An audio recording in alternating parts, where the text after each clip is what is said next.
Alright everybody, we're back on The Great Debaters, and today we're going to look at a little YG situation for a debate. Get ready.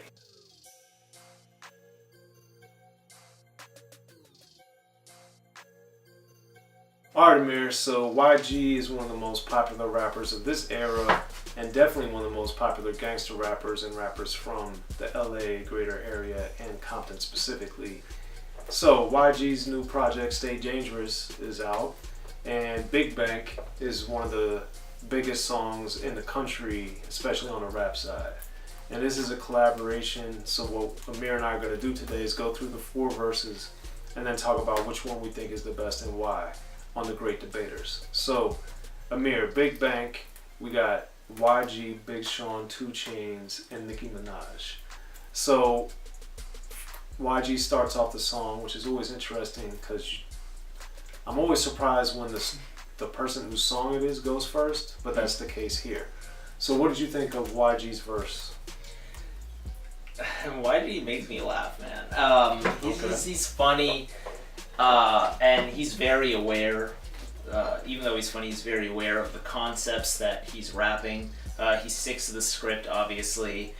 And the reason I say he's funny is his closing line where he says, where he basically says he makes a lot of money, but he doesn't spend it because the white folks don't, which I always, for some reason, find it hysterical when rappers talk about white people. I don't know why, it's just something about it. And it's kind of on the flip side of a Kanye West line where he mentions, well, white people make money, they don't spend it, I'd rather buy 80 gold chains and go ignorant. I thought that was also a funny line. On the flip side of this YG line, where he's being more conservative with his spending.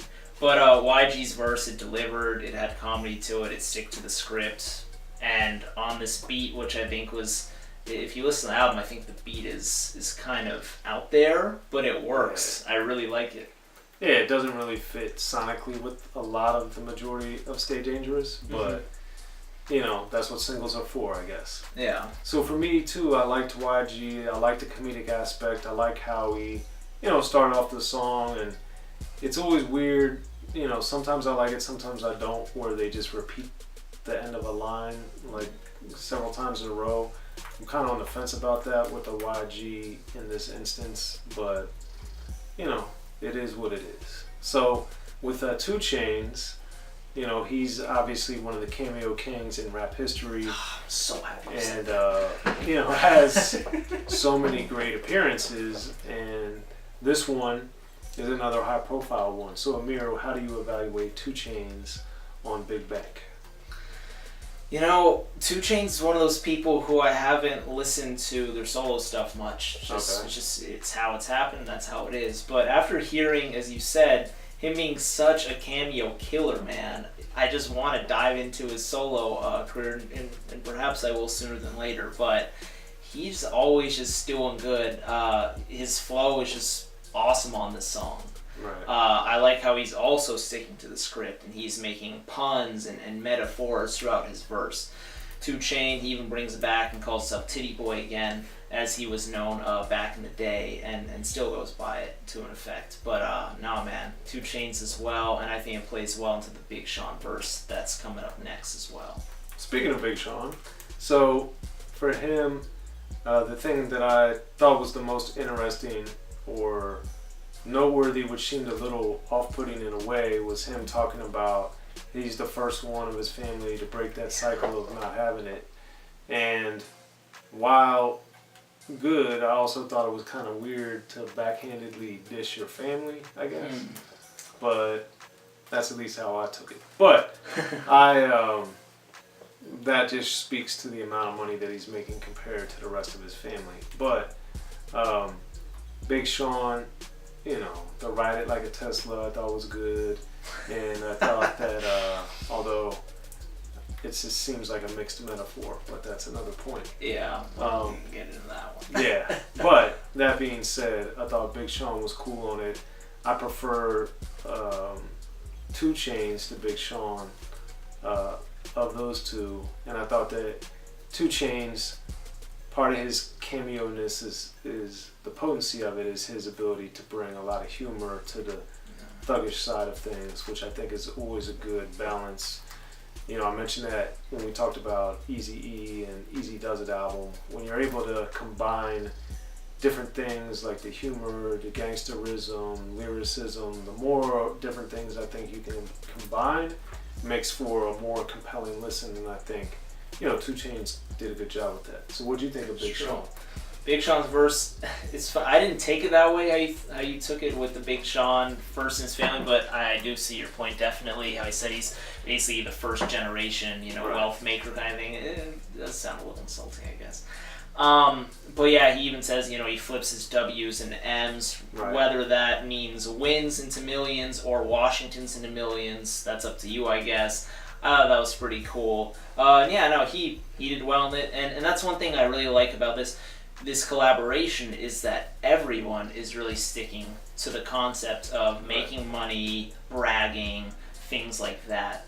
It's not like, just one line here and there. They're all kind of sticking to that formula. So I respect that, and with that being said, it goes right into Nicki Minaj. I was going to say, speaking of M's, we have Miss Minaj with her Eminem play, the M's play, all these different things. So for you, Amir, Nicki Minaj, what does she bring to the table on Big Bank? You know what? I do like her verse. I think her verse may sound better because of a lot of... Because she's great? Well, okay. Well, hold on. Because what is going on with the instrumental in the background especially is making her verse sound even better. Not to say it's not good, because I do like it. I'm just saying what's going on in the background is making it sound just so different, and she's going very well with it with her flow.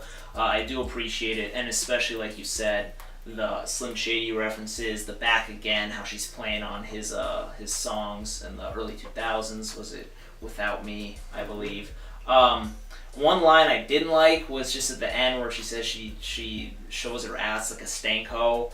I don't know, was that supposed to be like a gold digger kind of thing, or I don't know. That one I kind of was just like, I don't like that, but I do also respect how she's also on it and making money and talking about, those luxury items that she talks about. So I do like that one too, but I want to hear what you think about that, since it sounds like you really like it. I didn't have a problem with the line. I thought, to your point about her performance on the song and how she flows, this is why I think Nicki Minaj is such a great rapper, because she, unlike really the first 3 artists on there, when it comes to her verse, the song is produced and executed differently. Yeah, and I think that's because of her and how she raps and how she uses these different patterns and styles and effects and different things in a way that the other 3 artists didn't on this song, and I think most artists in general don't do, that Nicki Minaj does, which I think is why she's such a powerful and, a great artist.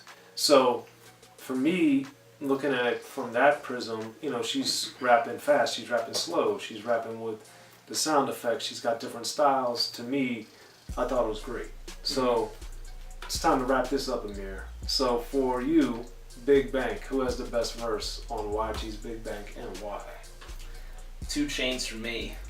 His flow, cool, calm, witty, punchlines, funny, but he does it with what seems to be little effort. It's effortless for him, Okay. Just came off like that. I'm going with 2 Chainz. And for all those same reasons, I'm going to go with Nicki Minaj. Because Nicki has this ability, in my opinion, to alter her voice, alter her flow, alter her patterns, all these different things that she does that makes her a very compelling listen to me. And she's able to weave in these references and different things that have, people talking, it's like when she'll rap something, now everybody's like, oh, she dating Eminem, oh yeah. And then they play with that in the media and troll people or whatever you want to look at it. But the fact that her lyrics are able to do all these different things and do it in such a concise manner and have the similes and metaphors built into it, the imagery is very powerful, and her voice and her delivery is so impeccable throughout. I gotta go with Nicki Minaj. But that's what I think, that's what Amir thinks. What do you guys think of YG's Big Bank? Hit us up in the comment section. Be sure to like, subscribe, and comment. I'm Soren Baker. Amir Rahimi. Unique Access and Rappin' and Snackin', y'all. It's the Great Debaters. Be sure to check out The History of Gangster Rap by Soren Baker. He's official. History of Gangster Rap features exclusive interviews with Ice-T, Snoop Dogg, MC Ren, the DOC, and dozens of others. The History of Gangster Rap, a definitive look at how Los Angeles changed rap forever. In Los Angeles, the streets definitely set the tone of the hip-hop music. At 19, I got a $50,000 car. My whole angle always was, I'll be street, but I will always tell you the horrors that go along with this life. There will be penalties and casualties for just wearing the wrong color in somebody's neighborhood. And once gangster rap made it from the streets to the TV, the genre exploded. With Fab 5 on Yo MTV Raps with NWA. Yo MTV, it just catapulted us from being local heroes to national gangbang rappers. The History of Gangster Rap discusses it all from 1980 up till today. It's always gonna be shit happening in the streets. You know what I mean? So it's always gonna be something to talk about. The History of Gangster Rap in stores now.